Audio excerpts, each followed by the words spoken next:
Sobat Maestro, sesaat lagi kita akan bersama-sama mengikuti program Hidup Sehat Pilihan Kita. Selamat mendengarkan. Membuat wajah berseri, diet yang seimbang, tubuh terlihat indah, udara yang bersih, jadikan hidup semangat, pengendalian diri, itu pemenang sejati. Hidup sehat, anugerah Tuhan. Hidup sehat, sangat berharga. 10 hukum kesehatan. Hidup sehat. Kemudian dok, kalau misalnya yang membedakan dengan supaya jangan sampai kita miskonsep ya, mispersepsi bahwa ini cuma diare. Kalau demam kan kita belajar ya dari penyakit dalam, dokter penyakit dalam. Kalau DBD itu naik turun, kalau tipes terus. Nah, ini sakitnya terus menerus atau hilang timbul atau gimana dok? Biasanya sakitnya terus menerus. Jadi ya. memang kalau kita sebagai dokter memang ada namanya, kita bilang tuh skor, itu namanya Alvarado score ya. Alvarado score itu kumpulan gejala yang kita nilai sehingga dia mengarah ke apendisitis. Mulai ada mual, ada muntah, kemudian ada demam, kemudian ada nyeri tekan, nyeri lepas.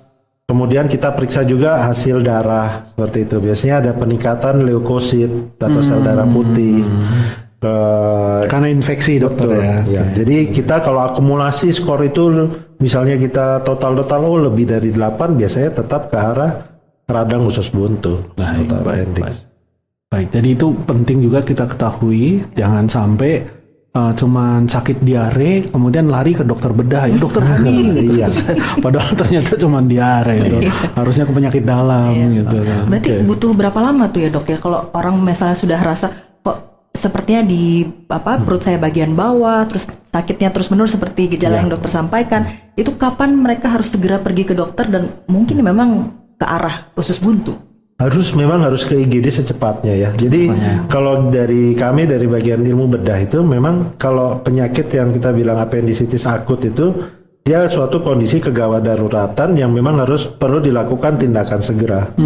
Karena kalau dia memang tidak dilakukan, yang kita takutkan biasanya pecah. Bahkan yang sampai lebih buruknya lagi bisa infeksi, nanti infeksi yang mengancam sampai kematian. Baik.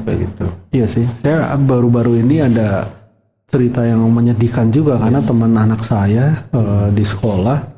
Dia sakit usus buntu, kemudian kita pikir ya biasa saja, tapi sudah dirawat dia panas terus dan akhirnya meninggal. Itu sudah pecah dokter. Iya, sudah berat biasanya.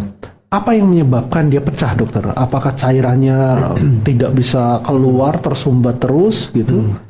Jadi kalau misalnya pada usus buntu itu dia ada fase-fase ya, dimana dia akan fasenya itu mungkin dia masih radang sedikit seperti itu.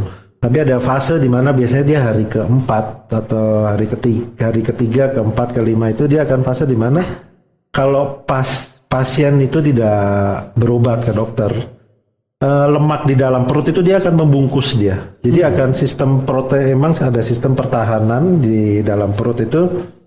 Terutama kalau dewasa ya, kalau dewasa itu kan punya lemak itu. Kalau kayak saya nih yang gemuk ini lemaknya kan lebih banyak kan. Dok lihatnya ke sana, dok jangan Jangan ke kita lemaknya kan lebih banyak. Tolong lihatnya jangan ke sini. Lemaknya kan lebih banyak sehingga dia akan membungkus dari organ dari usus buntu itu. Nah, kalau dibungkus ini dia dengan kondisi berhasil, dia akan kita berikan antibiotik, dia akan sembuh dengan sendirinya, ya. Tapi kalau dengan pembungkusan itu nggak berhasil, itu dia akan biasanya sudah terkumpul nanah di dalam situ tuh. Jadi dia akan menyebar, dia akan pecah. Biasanya kita temukan banyak pus atau nanah berada di rongga abdomen, itu yang bikin semuanya kayaknya kalau mau ditekan kanan, mau ditekan kiri, semuanya sakit. Itu sudah kita bilang fase peritonitis akut ya, kita bilang fase dari peritonitis. Itu malah biasanya kalau kita lakukan tindakan misalnya operasi cuman perlu 2 cm atau 3 cm, malah dia harus dibuka di tengah seperti itu. Untuk membersihkan. Betul, membersihkan nanah itu. Memang lebih baik mencegah. Jadi Betul. tadi dokter sampaikan Iya. langsung ke IGD aja ya dok ya. Iya, Begitu memang, memang sudah ada indikasi ke arah usus buntu. Baik. Jadi yang pertama mungkin kita perlu highlight nih, karena ini banyak mitos yang bilang jangan makan biji jambu ya, jangan makan biji cabai, dan dokter Hani tadi sudah sampaikan bahwa itu tidak benar. Yang menjadi penyebab itu adalah ada penyumbatan, dan ini adalah sesuatu yang bagus banget ini untuk kita yang mungkin masih produktif supaya menjaga pola makan ya. Karena tadi yang sudah disampaikan pola makannya yang sembarangan ya. Ya. Ini tantangan ya dok ya, karena makin kesini kasusnya makin banyak nggak dok gitu? Iya, betul. Makin banyak. Berarti gaya hidup itu ya dok Betul. ya? Betul. Apalagi biasanya sekarang mulai anak-anak yang masih muda, misalnya masih umur 17, 18, seperti itu yang mulai sekarang banyak yang kena sakit seperti itu memang. Gaya hidup sih Iya. betul. Iya, makin muda mungkin Betul jadinya dong. sekarang, Karena ya. apapun sekarang ini gorengan, Iya, betul. kemudian ya adalah di depan kita juga yang lagi terkenal tuh, ya. yang rasanya Nggak bisa disebut ya. nggak usah disebut, nanti dipikir di endorse Oh, iya. Pokoknya yang penting memang itu tadi mungkin Gaya makanan hidup, yang diet yang tadi kurang serat itu udah Iya, sangat iya, sering betul. dikonsumsi saat ini. Oke. Kemudian judul topik kita dokter juga sebutkan adalah appendektomi. Nah kalau ini apa dok appendektomi? Jadi appendektomi itu terdiri dari dua kata ya, dari appendix sama tomi. Kalau appendix itu organ, tomi itu kita angkat keluar. Jadi kita angkat keluar punya usus buntu tersebut. Nah, appendektomi ini sekarang kita salah satu tindakan tindakan operasi untuk penyakit appendisitis akut. Untuk metodenya sendiri kita ada mulai dari yang laparoskopik seperti itu, ada yang open appendektomi biasa, bahkan sampai yang single port, single incision laparoskopik itu kita bisa lakukan appendektomi, dan semuanya itu istilahnya appendektomi karena kita angkat organ usus buntunya. Dari mungkin secara awam itu bermasalah dokter usus buntu atau umbai cacingnya itu. Bahasa awamnya lah ya gitu, karena saya biasa ke tukang jahit yang pinggir jalan gitu. Apakah itu digunting, diangkat, atau seperti apa dok mengangkatnya itu?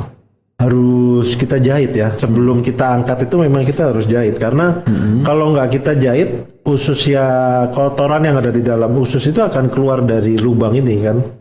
Jadi memang kita harus jahit dulu, kita klem dulu, kita jahit, baru biasanya kita angkat. Seperti itu. Artinya tetap nanti itu harus dibuang dokter ya? Harus dibuang. Baik.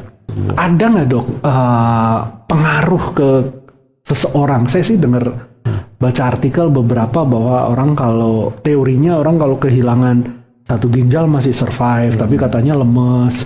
Kemudian yang dibuang usus buntunya katanya staminanya turun. Benar nggak seperti itu dok? Enggak ya. Kalau saya sih selama operasi pasien sih nggak ada. Maksudnya dari literatur dan beberapa pengalaman sih tidak ada efek yang maksudnya menyebabkan misalnya imun tubuh turun seperti itu, nggak ada. Malah kalau dia sedang terjadi penyakit itu harus lebih baik diangkat, karena kalau nggak akan mengancam nyawa yang tadi yang saya cerita, bisa jadi pecah segala macam. Baik. Sobat Maestro, Anda baru saja mendengarkan program Hidup Sehat Pilihan Kita. Terima kasih atas kebersamaan Anda. Istirahat yang cukup membuat wajah berseri. Diet yang seimbang, tubuh terlihat indah. Udara yang bersih, jadikan hidup semangat. Pengendalian diri, itu pemenang sejati. Hidup sehat, anugerah Tuhan. Hidup sehat, sangat berharga. 10